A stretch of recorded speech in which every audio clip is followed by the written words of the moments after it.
Today we'll be talking about, some options, for 50 to 60K. What would you say has been the absolute minimum investment I talked to a Colombian guy who invested $15,000. He just put $15,000 in a bank account. Really smart guy. He graduated from a top U.S. university, and he opened a consulting company in the IT space. He got approved in Bogota, Colombia. This is back when we were starting Visa franchise, like 2016. 15K. Hold on a minute. 15K? 15K, yeah. That's the lowest I've heard of approval. Okay. And then we've had clients as low as 60K. Okay. Change of status in the United States. They come on like a B1, B2 visa or visa waiver from Canada. They start setting up the business. Maybe they pay the franchise fee, buy a truck because it's like a home service business. Mm-hmm. And that does the trick for the E-2 visa. Cool. What kind of businesses do you think that would make it work? And are the consulates okay with such low amounts? It depends on the consulate. If you're applying in Toronto, we regularly see $70,000, $80,000, $90,000 do the trick. If you're applying in Buenos Aires, Argentina, probably 100 to 150K, depending on the type of business, of course. So it really depends. But based on the consulate, I would get not caught up, on as much like the visa approval and all that. Just like focus on the business and do a business that you have a high conviction of, and make sure you have like 50K of runway to support your family as the business scales up. That's what I try to say to people that I talk to all the time. They're like, if we're having a 30 minutes calls, 90% of the questions are about the visa. I'm like, hold on a minute. Why aren't we talking about the business? Yeah. Why aren't we talking about the business? Because if the business is right, you set the business up right, and you set it up for success, you'll be employing people, you'll be paying taxes, you moved your money here, and it's consistent with your background and some of your core competences and core skills. There is a good narrative, and when the visa officers look at it and they're like, oh, okay, I understand. This makes a lot of sense. Yeah, it's 50K, 60K that's been invested so far, but it seems like this business is going to grow, and the real value here is in the skills and the ability and the blood, sweat, and tears of the entrepreneur. So, okay, approved. So there's been a trend, like even since we first started Visa franchise back in 2015, we had a lot more of like investor types that weren't rolling up their sleeves and like grinding it to make sure the business works. So they would invest $200,000, $300,000, even more for the E-2 visa.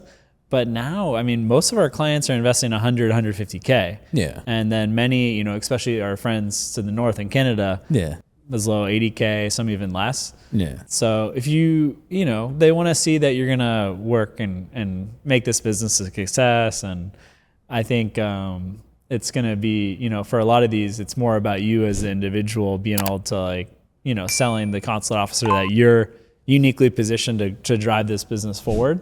And just then, proving that, you invested enough to get the business going. And answer me this question then. What are some of those overlooked franchise categories that are under, let's say, that I can open up for like 60K, 50K, or like 80K tops? Like a bookkeeping franchise you could open up for 60K, potentially even less.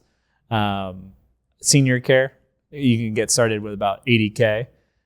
Depending on the city and state.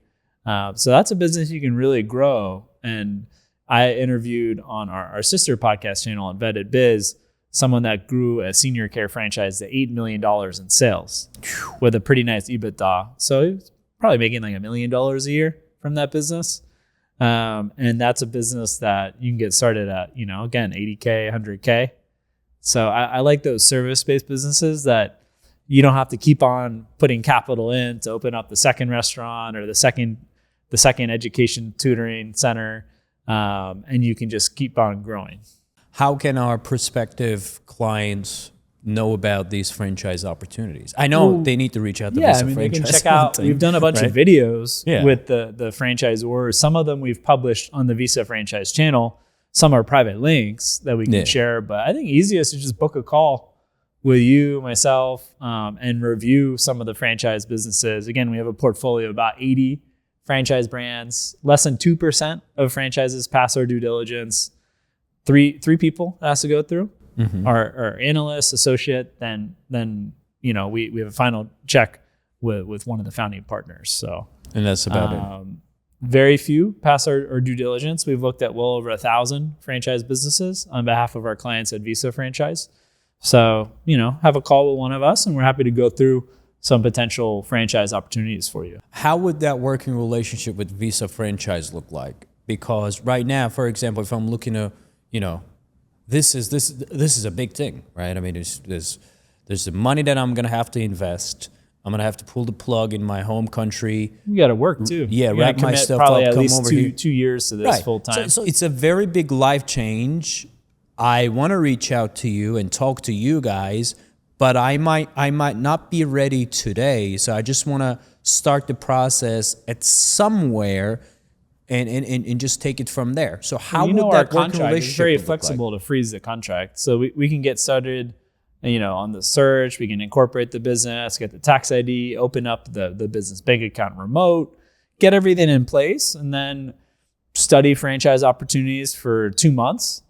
And then from there, pause and we continue on, and you maybe go through with investing in a franchise, or you put the process on hold, or you already have your business up in Canada that you decide you're going to just bring that down. So we're pretty flexible. How much money am I looking to spend if I retain you guys? Like for 2-3 months, let's say I retain Visa Franchise. Am I looking for an arm and a leg, or it depends on the scope of the work. If we're going to start, document collection for the visa, opening up the company, tax ID, business bank account, get the whole business structure set, a few $1,000s. Yeah. If we're just doing the franchise search and analysis, a few $100s. Yeah. So it really depends on the scope of work, but we try to make it pretty accessible. And we produce all these free videos. Yeah. We have my first book that was released. And now the second book's coming out. Bestseller on how to buy a franchise, 12-step process. And then we have the second book coming out. And basically it's a guide with success studies from nearly 20 entrepreneurs that have already moved to the US, many through a franchise business. So we have a lot of ways, you can get your feet wet with free content.